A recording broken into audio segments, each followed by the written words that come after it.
Welcome to Thrilling Tales of Adventure. I'm Mardell, and now we return to Black Bartlemys' Treasure by Jeffery Farnol. Chapter 19, Concerning the Princess DAMARIS.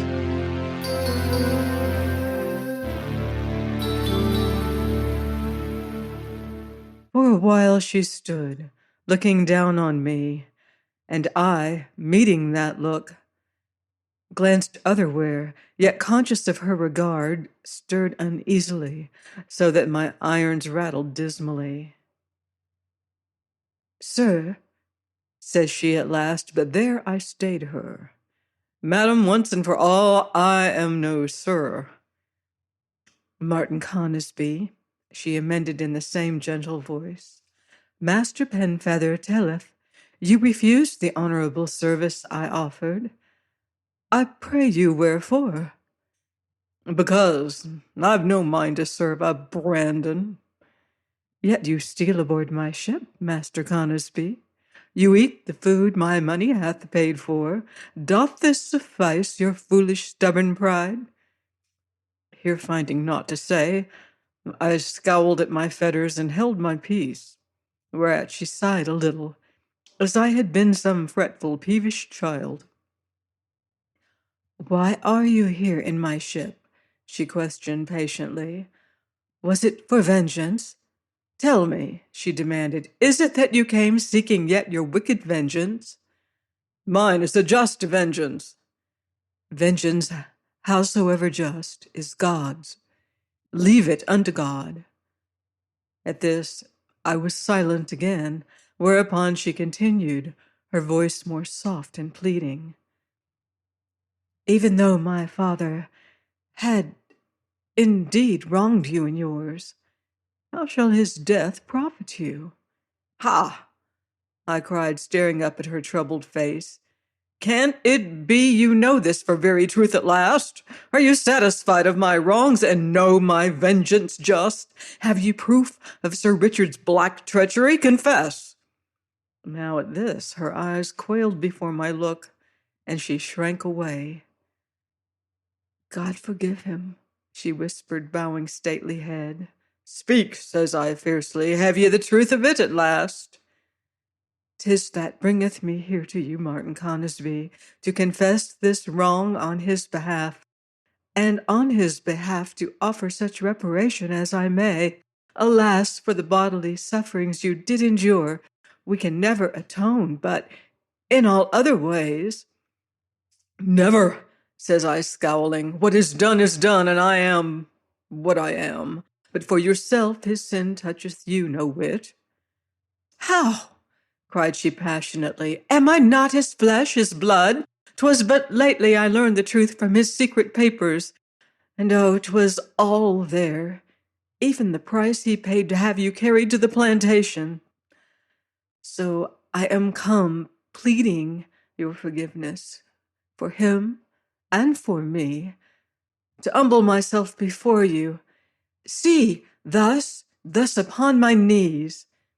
Now beholding all the warm beauty of her, as she knelt humbly before me, the surge and tumult of her bosom, the quiver of her red lips, the tearful light of her eyes, I was moved beyond speech, and ever she knelt there, bowed and shaken in her mute abasement.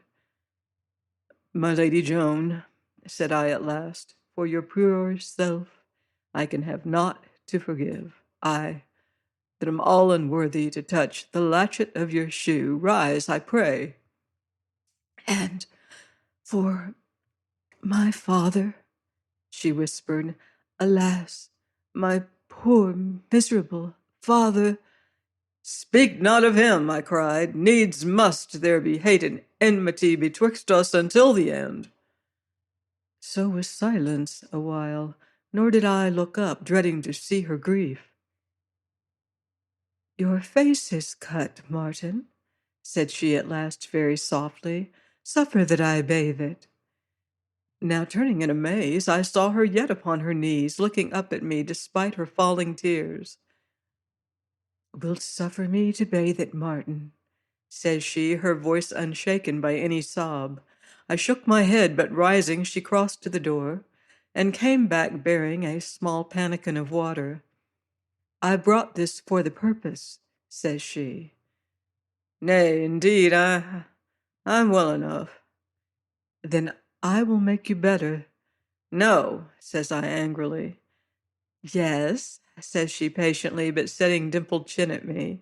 And wherefore, madam? Because I'm so minded, sir. So saying, she knelt close beside me and fell a-bathing my bruised face, as she would, and I, helpless to stay her, yet marveling within me at the gentle touch of her soft hands and the tender pity in her tear-wet eyes. Martin, says she, as I do thus cherish your hurts, you shall one day mayhap cherish your enemies. Never, says I, you can know me not at all to think so. I know you better than you guess, Martin. You think it strange, belike, and unmaidenly in me, that I should seek you thus, that your name should come so readily to my lip. But I have remembered the name Martin for the sake of a boy, long years since, who found a little maid, she was just 10-year-old, found her lost and wandering in a wood, very woeful and frightened and forlorn. And this boy seemed very big and strong. He was just 11, he said, and was armed with a bow and arrows to shoot outlaws. And yet he was very gentle and kindly, laying by his weapons the better to comfort her sorrows and dry her tears. So he brought her to a cave he called his castle, and showed her a real sword he kept hidden there, albeit a very rusty one, and said he would be her knight, to do great things for her some day. Then he brought her safely home, and he told her his name was Martin, and she said hers was DAMARIS. DAMARIS, said I, starting. Often after this they used to meet by a corner of the old park wall, where he had made a place to go up and down by. For 6 months, I think, they played together daily. And once he fought a great rough boy on her behalf, and when the boy had run away, she bathed her champion's hurts in a little brook, bathed them with her scarf, as thus I do yours. At last she was sent away to a school, and the years passed, but she never forgot the name of Martin, though he forgot her quite. But you remember now, Martin? Oh, you remember now? Says she with a great sob.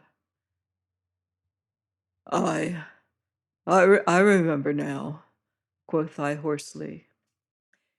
It is for the sake of this boy, Martin, so brave, so strong, yet so very gentle and kindly, for him and all he might have been, that I pray you, forego your vengeance. I beseech you here to renounce it. Never, I cried, clenching my shackled hands, but for my enemy, this boy might now be as other men, instead of outcast rogue and scarred galley slave. He might have come to love and win love, to have known the joy of life in its fullness, howbeit he must go his way, rogue and outcast to the end. No, she cried, no, the wrong may be undone, must, shall be. Wounds will heal, and even scars will fade with time. Scars of the body, aye, belike, said I, but there be scars of the mind. Wounds of the soul shall never heal. So shall my just vengeance sleep not nor die, whilst I have life. Here for a while she was silent again, and I saw a tear fall sparkling. And yet, said she at last, and never stirring from her humble posture, and yet I have faith in you still, for despite all your cruel wrongs and grievous suffering, you are so young, headstrong, and wilful, and very desolate and forlorn. Thus whiles I have life, my faith in you shall sleep not nor die. Yet greatly do I pity. Pity, says I fiercely, you were wiser to hate and see me hanged out of hand. Poor soul, she sighed, and rising laid one white hand upon my shackled fist. And yet mayhap you shall one day find again your sweet and long-lost youth, Meanwhile strive to be worthy a sorrowing maid's honest pity. Pity, says I again, 'tis akin to love, so give me hate. 'Tis thing most natural twixt your blood and mine. Poor soul, she repeated, viewing me with her great calm eyes, albeit their lashes were wet with tears. How may I hate one so wretched? Here seeing mayhap how the words stung me, she must needs repeat them. Poor wretched soul, thou art far, far beneath my hate. Belike you'll come to learn in time, says I beside myself. At this I saw the white hand clench itself, but her voice was tender as ever when she answered. Sorrow and suffering may lift a man to greatness if he be strong of soul, or debase him to the brute if he be weak. Why then, says I, begone to your gallants, and leave me to the brutes. Nay, first will I do that which brought me. And she showed me the key of my gyves. Let be, I cried. I seek no freedom at your hands. Let be, I say. As you will, says she gently. So endeth my hope of righting a great wrong. I have humbled myself to you tonight, Martin Conisbee. I have begged and prayed you to forego your vengeance, to forgive the evil done, not so much for my father's sake as for your own, and this because of the boy I dreamed a man ennobled by his sufferings, and one great enough to forgive past wrongs, since by forgiveness come regeneration. Here ends my dream, alas. You are but rogue and galley slave after all. So shall I ever pity you greatly, and greatly despise you. Then she turned slowly away and went from me, closing and locking the door, and left me once more in the black dark, but now full of yet blacker thoughts. To be scorned by her, and she a Brandon. And now I, miserable wretch that I was, giving no thought to the possibility of my so speedy dissolution, raged in my bonds, wasting myself in futile imprecations against this woman who, as it seemed to me in my blind and brutish anger, had but come to triumph over me in my abasement. Thus of my wounded self-love did I make me a whip of scorpions, whereby I knew an agony beyond expression. Please join me next week for more action on the high seas, on thrilling tales of adventure.